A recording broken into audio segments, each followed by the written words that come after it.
Hello everyone, I'm Jonathan Little for PokerCoaching.com, and today we're going to be reviewing part 3, I think this is going to be the final part, maybe not, of this World Series of Poker final table, the 50 stack, $1,500 buy-in tournament that took place on GG Poker.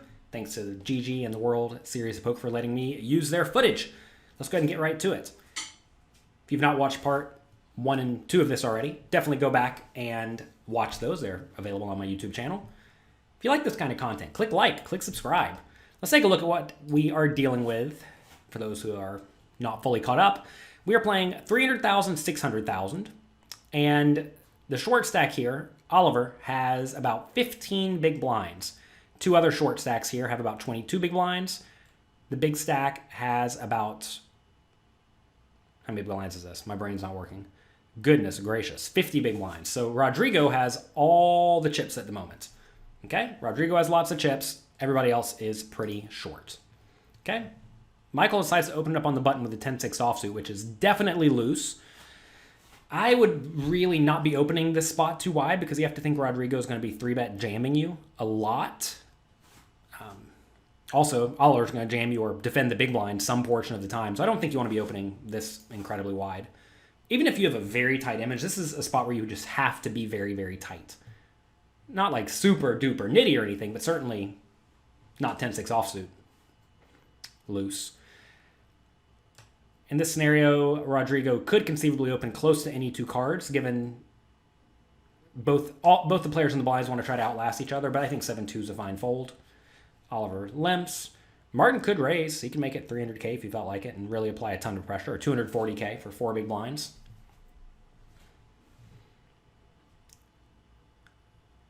When you do limp small blind, I think you want to be betting the flop very, very frequently. If your opponent just doesn't have anything, you're going to win the pot the vast majority of the time. And if you bet one big blind or 1.25 big blinds, you are going to pick up the pot very, very often.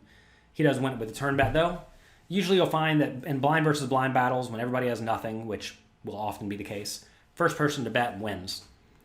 Imagine Martin's going to limp. He may decide to raise, though. He's been pretty aggressive in general.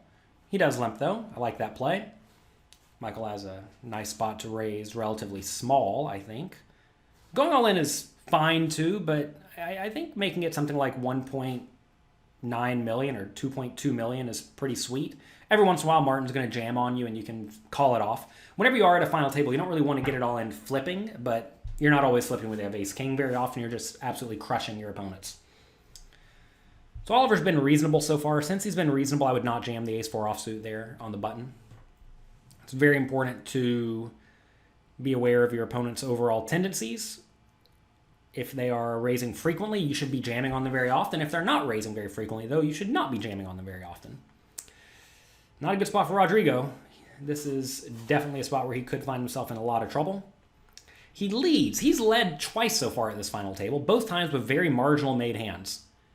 First time he got the better hand to fold. I don't think that's going to happen this time.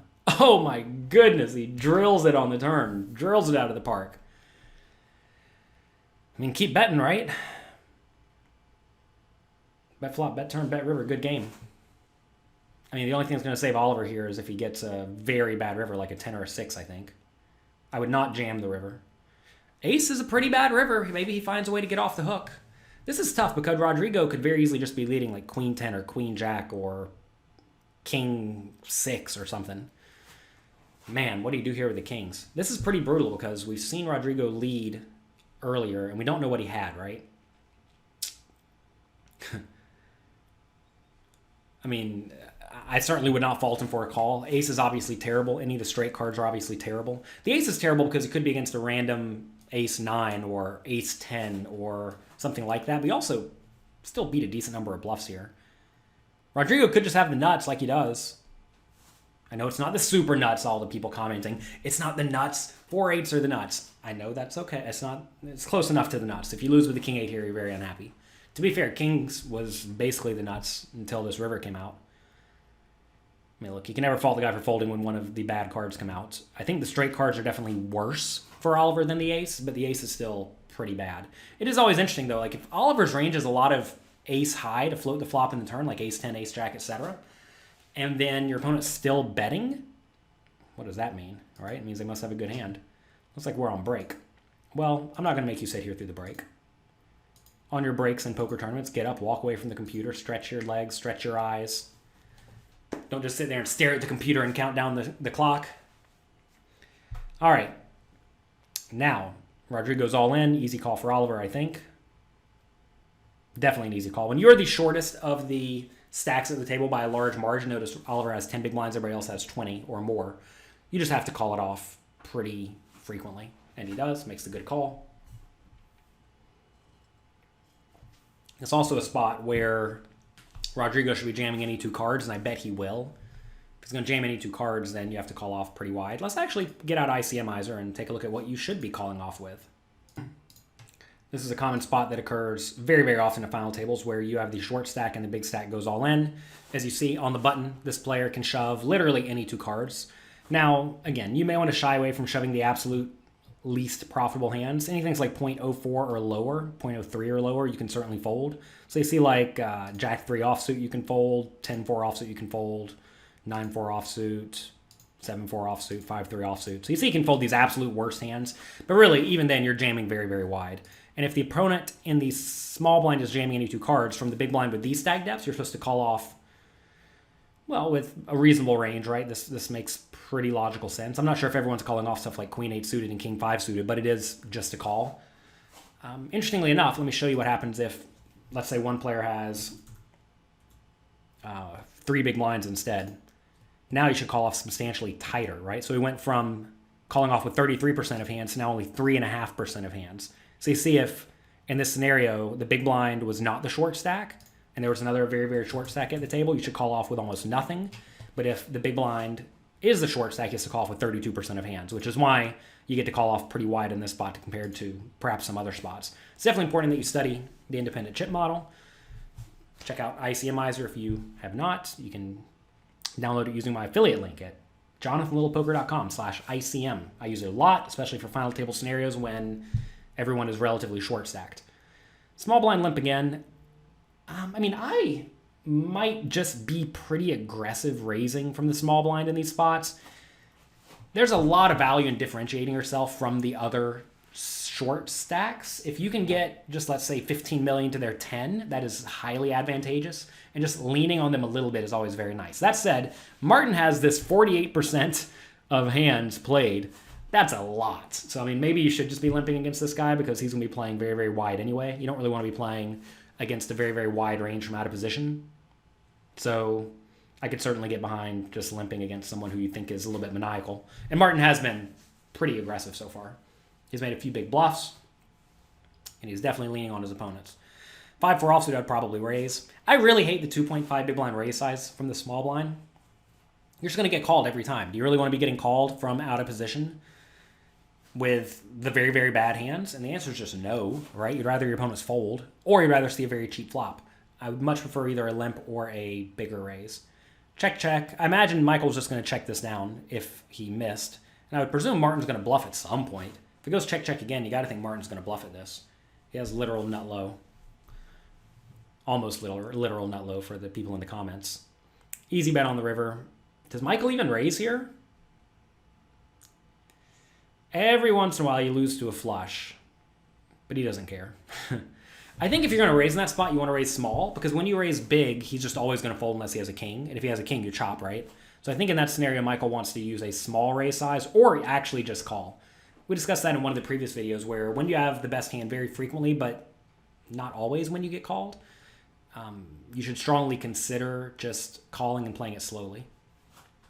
I love this bet by Rodrigo. When your opponent checks the flop, blind versus blind in a limp pot, just bet. It's so free. And even when it's not free, when they're going to check call you, they're check calling you out of position with some marginal hand that you'll very likely be able to continue barreling on the turn, especially when the board's all low cards. They seem to all really favor this 2.5 big blind raise. Like, I'd probably defend even very bad hands in the big blind in that scenario. I know it's not great and you do want to avoid marginal spots, but in position getting great odds is not exactly a marginal spot. It's actually a pretty great spot. Easy all in, I think, now that the blinds have gone up. Notice Martin only has 10 big blinds. Oliver has about 12. Michael has about 20. I think I would just be open jamming in these spots in Rodrigo's shoes. If he opened jammed, Oliver would have to fold this, I think. But now whenever he min raises, Oliver gets to jam. Once everyone gets down to about 20 big blinds and you're the big stack by a large margin, you just want to apply a lot of pressure, because what's going to happen very often is Rodrigo's going to jam, Oliver's going to be in a pretty rough spot with everything. He's going to fold, Martin's going to fold, and then Michael in the big blind can't call off very wide because he wants to outlast Martin. So it's definitely a spot where I would be applying a lot of pressure just by being very aggressive. I'd probably just open jam this from the small blind, really. Like, I'm just using a lot more aggressive raises than these players seem to be. I probably would have jammed the 10-7 suited on the button, really. They would have all folded, of course. When you have 10 big blinds on the bubble, you have to go for it. Let me actually pull this up on ICMizer while we're sitting here. What are we looking at for stack depths? We're looking at 15. Actually, blinds went up. 15, 8, 2, 5, 0, 15, 29. Okay. Then you go over here, you click create new. Big blind is 800. Ante's 100. Nice and easy. Now, we just go over here for button, and we want to see what the button should jam. Click ICMI. See how quick this is? It'll tell you definitively what you can be profitably shoving. And you see here that 10-7 suited is close, but still unprofitable. So it'd be a slightly loose jam here. This assumes small blind calls like this. Maybe he calls a little bit looser, which would make 10-7 suited worse. Big blind calls like this, that's probably about right. So, you know, maybe 10-7 suited is a hair loose.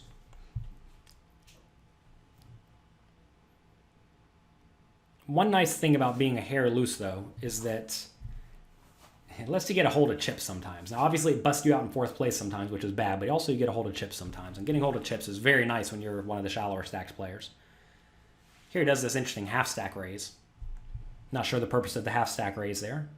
Martin, if you're in the comment section, let me know why you did a half stack all in there. Pocket queens is actually a really nice spot to limp, given Martin has been quite aggressive so far. I love the limp. I love the limp a lot.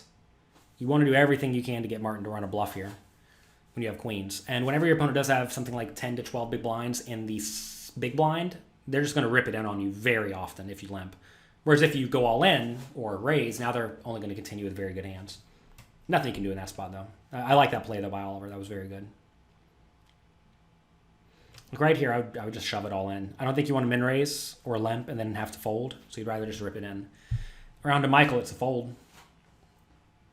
That's the spot where you're going to call it off, getting rough. You're going to be roughly 50-ish%, but you really don't want to take a flip with Martin here as a shallow stack. The fact that Martin folds in that scenario makes Michael have to be very, very tight, which he was. Ooh, might see a little bit of fireworks here. Half stack all in. Oh my goodness. Rodrigo's going to go with it. And now, what does Oliver do? Holy moly.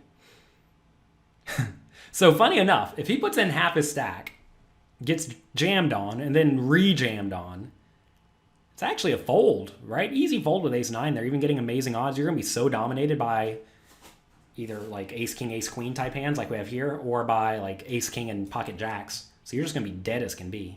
You got to fold. This is why you don't do this half-stack raise. You'd rather just put in 2 big blinds. That way you just save, whatever it is, 240,000 chips. You want to save 240,000 chips or not? Funny enough, this could actually be a fold for Oliver as well. It's difficult to know what Rodrigo's actual range is, but given he has ace-jack, it means he has ace-queen. Probably has like lower pairs, maybe even have ace-10, ace-9 type stuff. He folds the ace-king. That's a nitty-nitty fold.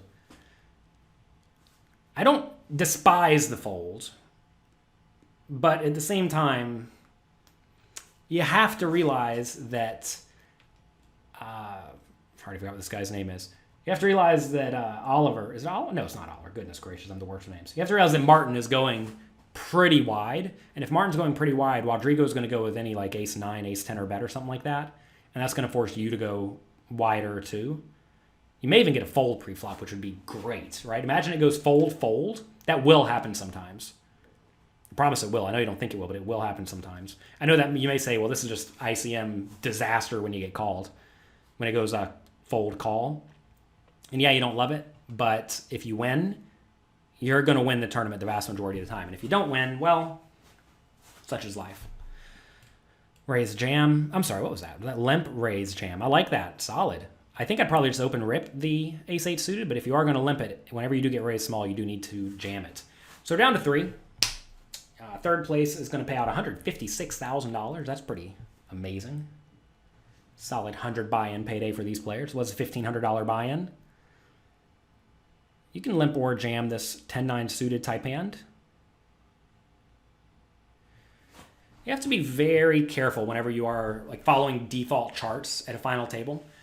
I know many poker training sites out there have default charts, my site included, pokercoaching.com. Check it out. And when you're at a final table, though, you always have to ask, should I be the player who is way more passive or should I be the player who's way more aggressive? And if you should be the passive player, then you do need to tighten up substantially. If you should be the aggressive player, though, you should be loosening up substantially. Like right here, Oliver and Michael both should be kind of tight in theory, just to try to wait for the other one to go broke. If you are going to raise a hand, though, like right here in Oliver's shoes, you'd much rather just rip it all in, because when you rip it all in, you are definitely making a profitable shove. Whereas whenever you raise small, yeah, it's going to be profitable, but it's going to lead to a lot of spots where the big stack gets to play pots with you, and you are going to substantially under-realize your equity compared to a normal no payout implication spot where you can bluff appropriately. Here, you really just don't want to be caught bluffing off when your opponent could have a range of all sorts of stuff. Now, if we are in Oliver's shoes here, I think the play is just to check it back and then perhaps even call a river bet. I do not think you need to turn your hand into a bluff. I think Rodrigo can call with a lot of like just random gut shot type stuff and worse ace high on the flop that you can check down against or even hero call against on the river. When you bet turn and get action, I think you're going to be very near dead. He did get the best hand to fold, though, so maybe I just need to be double and triple barreling more often. Funny enough, if you've been watching my live streams I've been doing on Sundays recently, I've been triple barreling like a lunatic, and it's great. People fold way too often. I always wonder what they're folding, but apparently they're folding pairs. If they're going to fold pairs to you, then obviously just triple, triple, triple all the time. Here we have the raise with the queen 10 offsuit. As your stack starts to trickle up above 20-ish big blinds, you can start min-raising a little bit wider because the risk of getting jammed on is a little bit lower. I like this flop bet, and this is a spot where you're definitely triple barreling like every time. Whenever you raise this queen 10 and get the king jack brick board, you got to go for it. I'm shocked he didn't bet the turn. That is a spot where you just must keep betting. Gets there on the river. Easy value bet now. I know you could be against a heart, or 2 hearts, but you're also going to be against random king X, random jack X, random ace jack sometimes, ace 6 sometimes. Ace of diamonds blank backdoor draw that can easily call a river bet. I would go medium there on the river. You don't need to go too big. Notice king 5 there folded. I like that fold a decent amount. I think that's fine. You don't need to do anything too insane. I think a lot of people, I mean, that's a good example, right? Where king 5 is normally barely playable.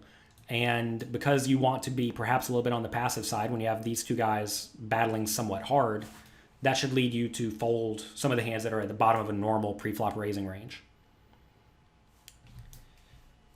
So raise pre, just call, check, check. I like the check with the bottom pair with the king 9. Your marginal made hands very often want to check.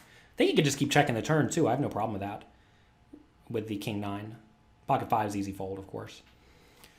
So you can either limp this hand or just open shove all in. I think I'd probably still just shove this one all in. I know it's a big shove, but the problem with limping is you just let your opponent realize your equity well and for free.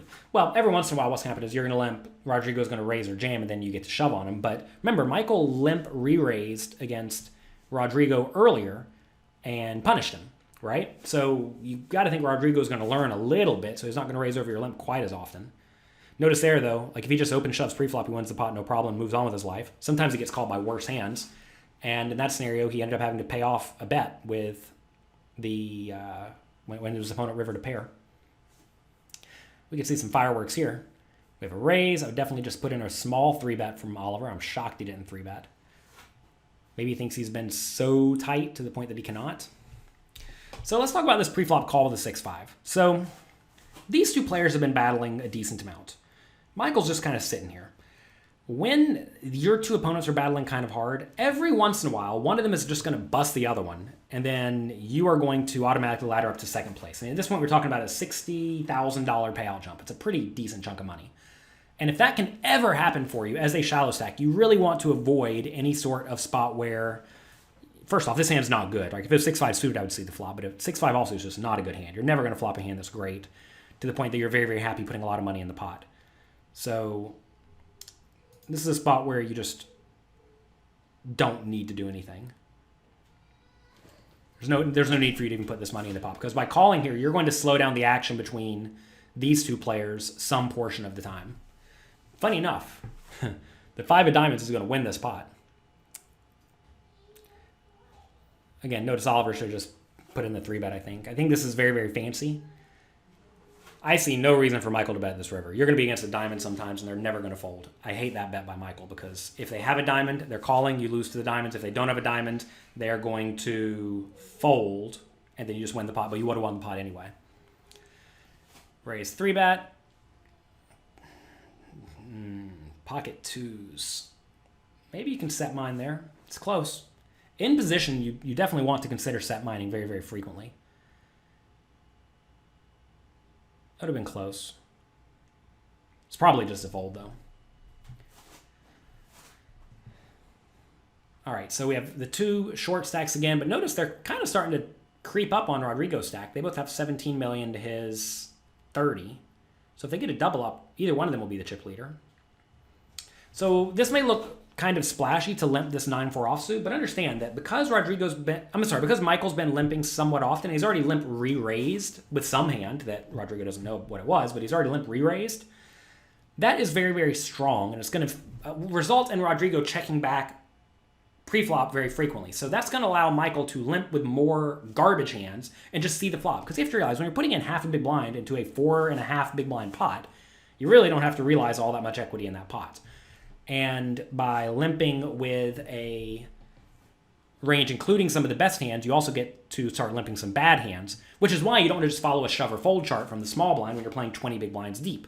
A big mistake a lot of people make is by just downloading some shove or fold chart that forgets one of your very, very basic options, which is to limp or to min raise. You have many, many, many, many options at the poker table, and you're not limited to all in or fold. Did you all hear my kids screaming for no reason? Oh, you want to get no work done? Have children and work from home. All right.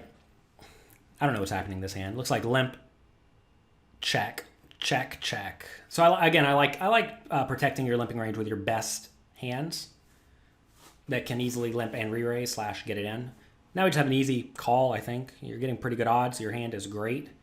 And on this river, you should probably fold, but you certainly don't like it. Michael definitely needs to bluff this river. He's going to be against a whole lot of ace high, a whole lot of club draws, etc. I think you do want to go bigger than this, though, because when you go this size, you're literally never going to get a jack to fold, and you're literally never going to get a 9 to fold. So whenever you're not going to get a jack or a 9 to fold, which I think is also a lot of Oliver's range, right? He's going to limp it pre-flop, check the flop, check the turn, check call turn. I think this is not a good bet size. I think when you're going to bet this river, you want to bet very, very big, essentially trying to polarize your range.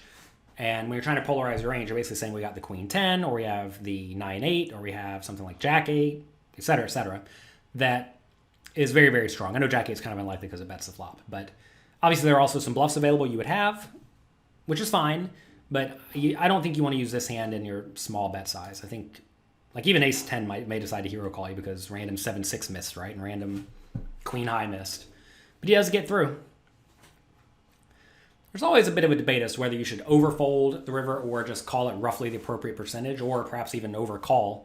And you have to understand that whenever you have checked multiple times and induced your opponents to bluff, well, sometimes they're going to bluff. And if they are good, strong poker players, they're going to have bluffs in all their various bet sizes. And if they have bluffs in all their various bet sizes, well, now you just can't overfold the river, really. Unless they're nits, of course, but I don't think any of these players are nits. Great all in with the 5s. Looks like ace 10 is going to raise it up and win the pot.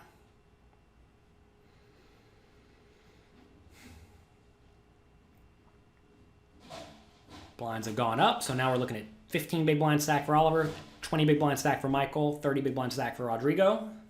Interesting that the blinds go up every X number of hands. I think that's definitely a fair way to do it. Funny enough, that's how they used to do it back in the day on Party Poker a long time ago. In the sit and goes, you'd play 10 hands at each level. And there was no stalling. There was none of that. So you're even all in a call. Easy call by the ace-jack. Ace-jack suited is a great hand. And he's going to need a king on the river. He does not get it. I like the all-in with the fives, and I like the call with ace-jack suited. Sometimes two big hands just run into it. So now we have a heads-up match. We'll see how these players go about battling. Rodrigo has been very loose-aggressive in general. Michael's been a little bit more conservative, I think, but seems to be playing solid poker. We have the Limp Bet. The Limp Bet is going to be one of your best plays whenever you are playing heads up if your opponent folds a little bit too often. Same thing with min raising. Really, you can't go wrong just by piling on aggression very frequently, but for small amounts. It is hard to defend often enough when your opponent's just using lots and lots of tiny bet sizes. Great flop here. Rodrigo likes to check raise the bottom pair. I think you probably want to check call the bottom pair for the most part, but check calling's fine, or check raising's fine. This is the spot you don't want to find yourself in. Now you have to fold. If there was a flush draw available on the flop, it becomes a little bit more reasonable to call it off, but with the 10 in your hand especially, you're blocking the majority of your opponent's draws that may decide to rip it in, so that's just an easy fold once you raise and get re-raised. Notice there you don't get to realize your equity at all, though, which is really brutal. Interestingly enough, with that Jack 9, I'm not sure you're supposed to rip it in on the flop. I think you're probably supposed to call and then just not fold. That way you induce bluffs. Whenever you jam, you take away your opponent's opportunity to bluff. Here the jacks can just check, check, check, check, check, check. When you bet turn, you're probably going to get called mostly by hands that beat you, besides exactly like Queen 10 type hands. So just keep checking. Marginal made hands love to check. We discussed this thoroughly at pokercoaching.com. Once you raise here with the ace-4 and get ripped on, you got to fold. This is a spot where you're going to be roughly flipping or behind when you do call it off. If you had something like ace-10, it's definitely a call. Ace-9 is close. Middle pairs are close. But ace-x offsuit and small pairs cannot call against all-ins in those instances.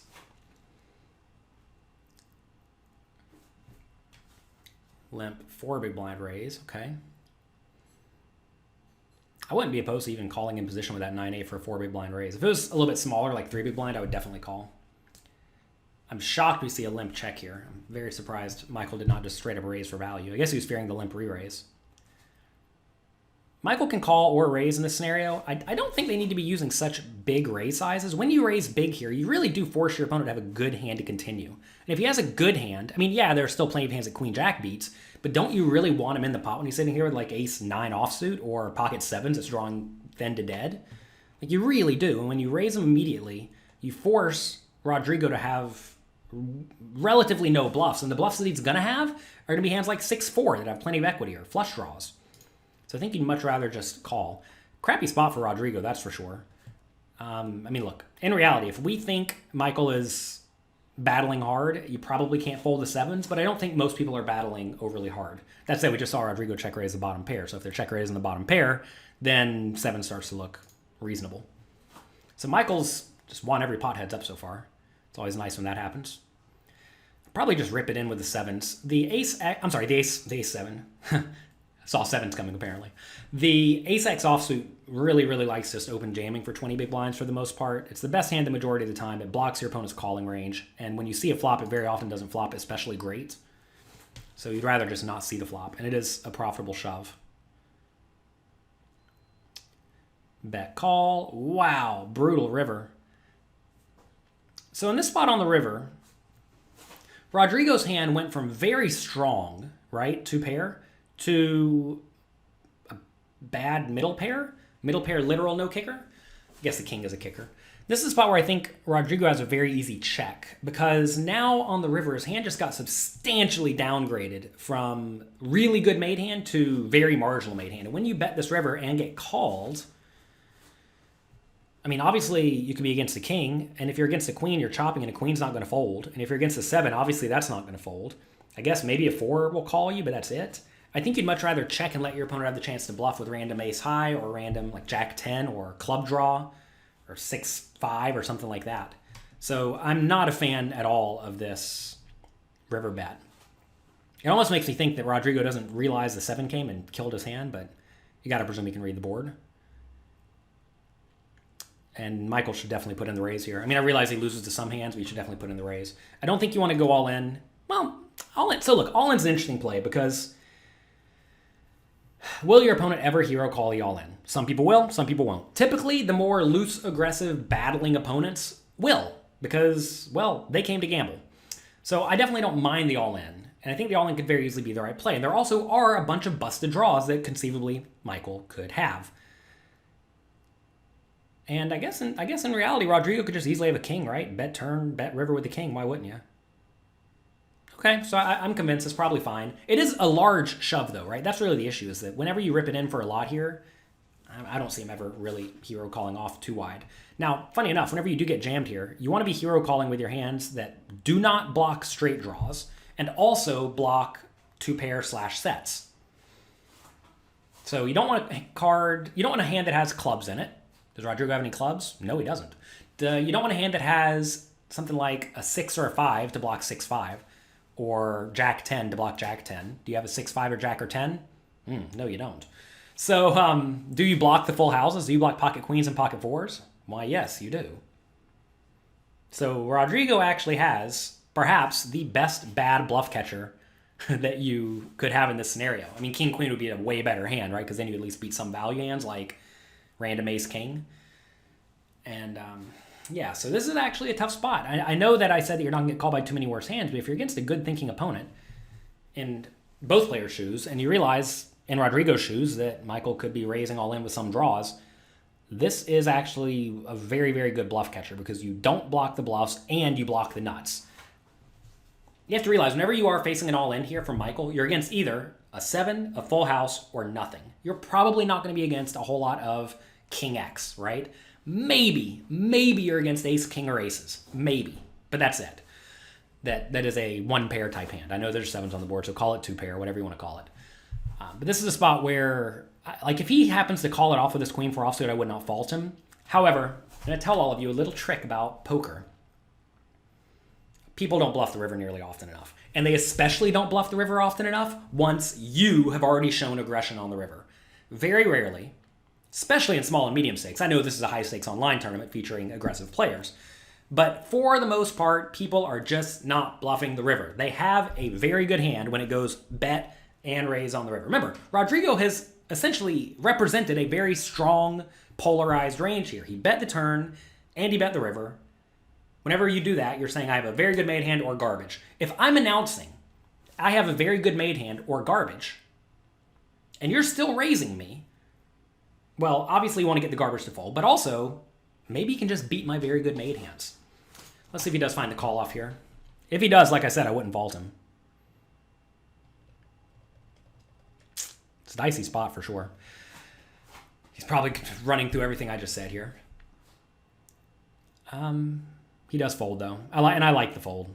You should overfold the river. So again, Michael just won every hand. Sometimes when you get heads up, you just win every hand. Ooh, it's nice when you're playing heads up poker and you just win every hand. So here we have a spot where Rodrigo has a gut shot. I'm surprised he didn't just bet the flop with the gut shot. No showdown value. Hands that have a little bit of equity often prefer to bet, but he does not.